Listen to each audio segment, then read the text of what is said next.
Hello everyone and welcome back to our channel again today. Jade is here with me today because she's going to help me do this video. At least that's what she told me when I came in here. She wants to be in. It's been a while since she's been in my videos. So I guess it's okay she be in here. Now I do have a list here of some notes of things that I want to talk about. And today's video is part of my BBB series.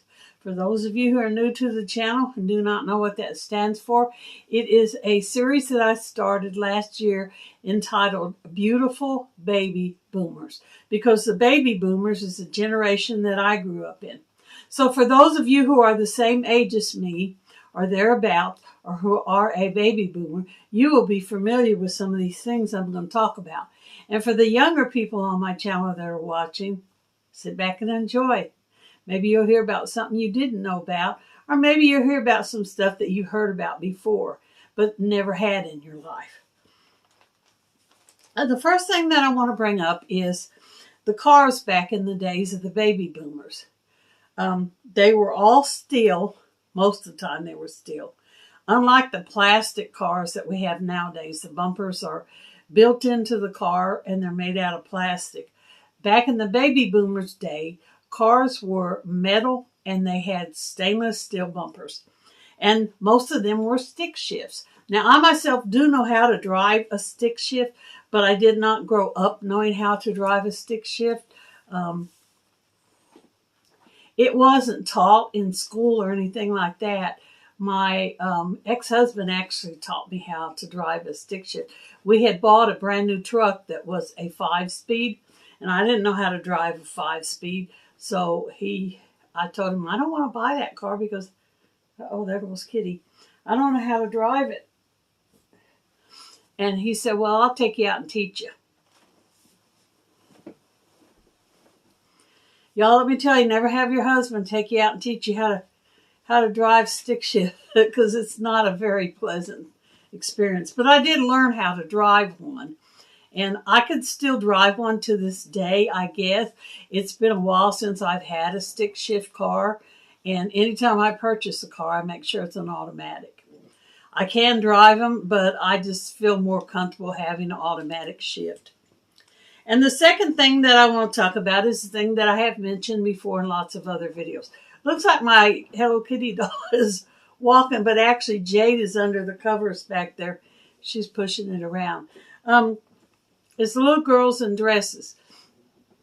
The generation that I went to school with, the little girls wore dresses or skirts and blouses. We did not wear blue jeans or pedal pushers or shorts or jumpsuits or halter tops or any of the stuff like that. We were dressed in dresses.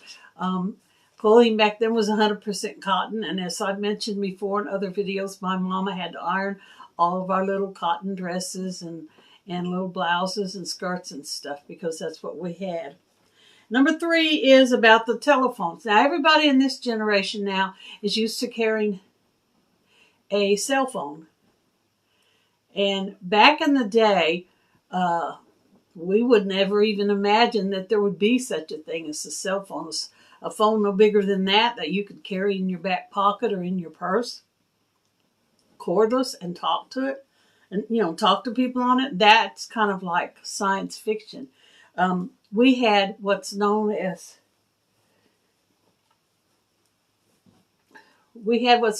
Rotary Phone, little circles that you stick your fingers in.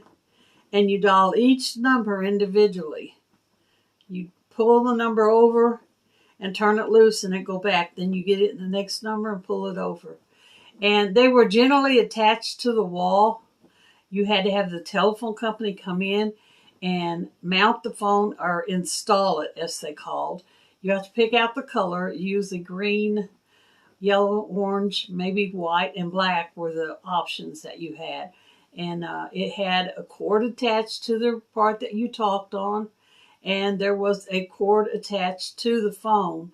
If you had a phone that wasn't on the wall and it sat on a table, you could get it with extra long cord on it so that you could pick the phone up in one hand while you had it up to your ear like this and walk around your house and carry it and talk on it like that. Number 4 is baby moon hubcaps. These were very big and popular during my teenage days. I remember the boy that I was dating. He had a 55 Chevy that had baby moon hubcaps, and they were considered a classic thing. If you could get a baby moon hubcap for your car and have them on your car, you were cool. And you don't see very many cars nowadays that do with the baby moon. I think they probably went to bye-bye like a lot of things have from our generation. Number 5 is the thing called a poodle skirt. I'm sure a lot of you ladies out there who are boomers remember the poodle skirt. I know my mama did because she actually told me that she had a poodle skirt. And it's a big flared out skirt. And there was a poodle applique on it, made out of that fuzzy material. And sometimes there was a person applique on there. And there was a leash going from the poodle into that person's hand. And that's why they were called poodle skirts, because they actually had a poodle on them. They were very popular with the ladies during my days of growing up. Number 6. Do not fold, spindle, or mutilate phone bills. Do any of you baby boomers remember that?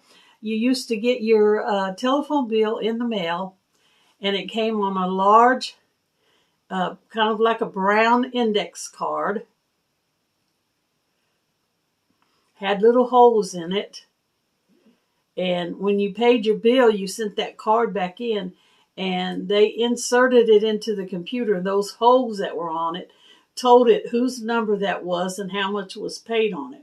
And when they mailed it to you, they wrote on the outside of the envelope, do not fold, spindle, or mutilate. Because if the postman bent that card in half and you sent it back, it might take your telephone number and apply your money to another person's account, or even say that you didn't pay enough money when you did pay enough because the folding had messed up the little holes that were in it. It was a big deal to make sure that you didn't fold, spindle, or mutilate your telephone cards. Number 7 was playing marbles. Now, in my generation growing up, marbles was a big thing for both boys and girls. I used to play marbles, and I loved playing marbles.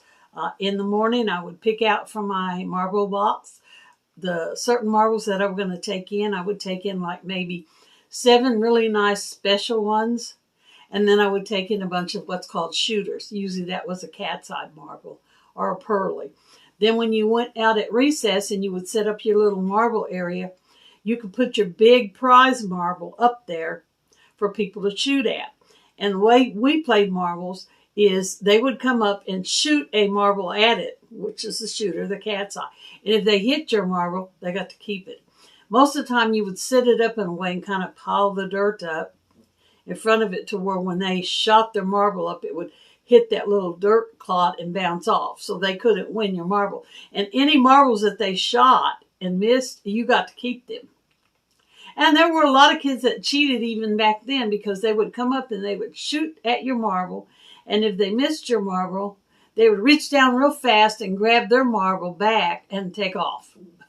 So cheaters never prospered, and we had them even back in the day when I was a child. There goes my kitty dancing around again. What our TV was like as a boomer. I remember our TV that we had in our home was old black and white. Probably wasn't much bigger than that. I think they called them a 12-inch or maybe a 25-inch screen. And it was hooked up to an antenna outside. We probably got maybe 3 channels. Did not have a remote control. My daddy watched TV. He would have us kids get up and actually turn it. It had a knob on it that you would turn, like, you know, the knobs on your cook stove. And we would have to actually turn the channels till we found something that my daddy wanted to watch. And that was our TVs back then. And back then, anybody that got a color TV was considered rich, because I remember my Uncle Bill Whalen was the first person in our family to ever have a color TV, and we always considered that he was a little bit on the rich side. Number 9 is 50s and 60s decor, the decorations you had in your home. Ceramic leopards, starburst clocks, flowery couches, and avocado kitchens. Now, I don't remember that we had any of this stuff in our house except maybe the avocado kitchen. That was basically a green stove and a green icebox. And then you would buy green canisters and plates and stuff to decorate with. We never had the ceramic leopard. I don't think we had the starburst clock. It was just a regular round clock, and it was gold, and it had these things that sprung out from it like the rays of the sun, and it was called starburst. We may have had a flowery couch, and I think if I remember correctly, some of those couches back then were called Sloppy Joe couches. Number 10, and this is something that's still around, spick and span. My mama used to mop our floor with spick and span. I can remember that smell of the spick and span. It was a powdery cleaning substance that you poured in a pan of water, bucket of water, and mopped your floor. And I guess you could put it on a rag and wipe things down too. You could still buy, I think, spick and span in stores nowadays. But that was a big thing with my mama for cleaning, was to use the spick and span cleaning solution. And this is another item that we still have around today, Spam meat. And I can remember my mama using Spam a lot when we were kids growing up. She would slice it very thin and make sandwiches out of it, fry it in the skillet, and make fried Spam sandwiches. You could put it on hamburger buns or bread. You could chop it up and put it in salads. You could mash it up and make like a spread, a meat spread with it. You can still buy Spam today. Now, when we were growing up, Spam was just Spam. One kind of Spam, that's all there was. Now you can get Spam in different flavors like barbecue, hickory smoke, bacon flavored. Number 12, and I think this is something that's still around today. I'm not really sure. I'll look next time I go in the store. But it was called Chef Boyardee pizzas. My mama bought a lot of these because you could make your own pizzas at home and add your own toppings. And it came in a box that had everything you need was supposed to be included for the basic pizza. Was basically maybe a pepperoni pizza. There was a little can of sauce. Then you got a mix that you had to add water and stuff and mix up to make the pizza dough. And then you had to mash it out in your pan. And I think there was even a little tiny packet of Parmesan cheese in there. Of course, you could add onions and peppers and mushrooms and other things to it. And I think it even had like little tiny pepperonis in a pouch that you would tear open and sprinkle the pepperonis on it, so that you had a homemade pepperoni pizza at home. Number 13, and these are still around, but they're not like the ones when I grew up. TV dinners in aluminum pans that you cooked in the oven. Now, the ones that I grew up with, they were all in aluminum. Of course, we didn't have microwaves back then, so that wasn't even a thing. You just put it in the oven and you cooked it that way, and it would take 25, 30 minutes to cook it in your oven, probably. Nowadays, the ones you get are in cardboard or plastic, and you can put them in your microwave. But I grew up with the original TV dinners that were in the aluminum pans.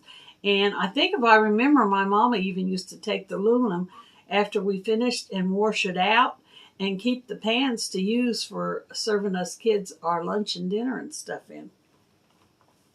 Number 14, this is still around, but I think they've changed the name of it. Aunt Jemima pancake mix. Now, my mama did make us pancakes. I think she made them from scratch, but there might have been a few times where she bought a box of Aunt Jemima. I think they've changed the name now and just call it Pearl Milling Company pancake mix. Jell-O mixes. My mama used a lot of these. Jell-O was very popular in our home. You can still buy Jell-O in the store. My mama made the Jell-O and put the fruit cocktail in it, or the pineapples, or the peaches. She had a recipe she made using Jell-O, Cool Whip, cottage cheese, mandarin oranges. She fixed it a lot of different ways. Instead of just mixing the water with the gelatin and having like plain Jell-O, she would add things to it to kind of spice it up a little bit, make it more interesting for us to have. Number 16, minute rice. You can still buy this today, I'm pretty sure, but I know that my mama did used to use minute rice when she made recipes. My mom used to cook a lot. I was thinking the other day, she used to use this thing that was called Cheese Whiz, and it was in a jar. She used that a lot. And there was one other, oh yeah, Velveeta cheese. She was big on using the Velveeta cheese in a lot of her recipes. And that was the next thing on my list was the Velveeta cheese block. The blocks that I get in my food pantry haul are very similar to the Velveeta cheese, or a large block about that big. I think it's a pound of cheese. It's very similar to Velveeta. But I can remember my mama buying the Velveeta because I didn't really like it. I like to get the kind of cheese that was wrapped individually in a thin little square, roll it up and eat it. And to get the Velveeta, you had to get a knife out and slice it off, and then it was real rubbery and soft and gunky, and I just really didn't like the taste of the Velveeta cheese. Number 18, Bon Ami cleansers from 1886. Now that's the date that's on it. I don't know if that means that's the date that it was invented, or if that's a code name for the type of it. But the Bon Ami cleaners had a little chicken on them. And they were supposed to clean better than Comet or Ajax or just any regular cleanser. They were supposed to have a special smudging agent in them that you could clean stainless steel and enamel sinks a lot better with the Bon Ami cleanser than you could just the regular cleansing agents. And the last one is one that I just got through talking about, and that was a Comet Cleanser. I can remember my mama using the Comet Cleanser when she cleaned, as well as the Bon Ami. And I myself sometimes will buy Comet. Now, I will use Ajax and any other kind of cleansers that I catch on sale. If I'm in the market to buy a cleanser, and there's one in there that they're having a little sale or it's discounted, I'll pick that up. I'm not no brand specific on cleaning because I feel like they all do the job. My Hello Kitty's dancing again because Jade's still under the cover. And that's everything that I've got on this episode of BBB, Beautiful Baby Boomers. Thank you, everyone who came to watch this video with me and Jade, who is still under the covers. I enjoyed having you here today. I want to thank you. If you're new here today and this is your very first video, hey, my name is Vicki. And if you're an old OG, is that what they call them, OG subscriber, thank you for returning to our channel to watch our video. And remember, y'all, your life is very short, so make it the absolutely best that you can. And y'all come back and see us now any old time. Bye for this one.